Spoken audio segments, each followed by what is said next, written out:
Yes, so that is the Secretary General of the Rajya Sabha, who is the returning officer of these elections, making that announcement that C.P. Radhakrishnan, the former governor of Maharashtra, will be now the next Vice President of India.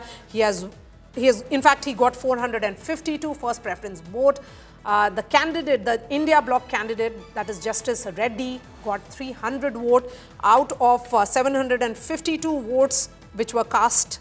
In fact, 767 votes in all were cast in these elections.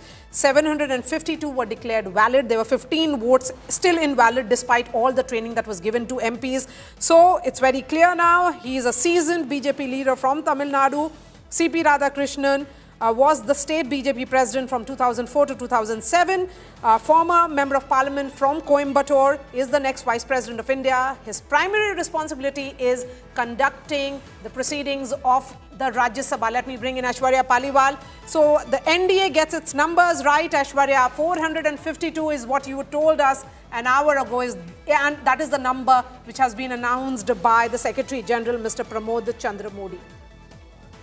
You know, Maria, just give it a little more time, and from what we are understanding at the moment, we will have certain votes which will be the cross voting, because this is what we are understanding at the moment. Right. Close to 4 to 5 votes are the cross voting votes.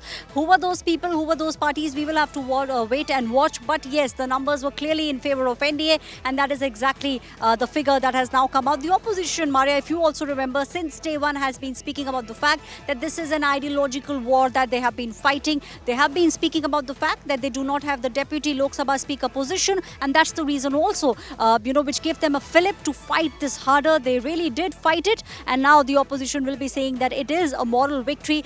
We also saw Jairam Ramesh's tweet just a couple of hours ago, immediately after all the opposition MPs had voted, that this is a moral victory.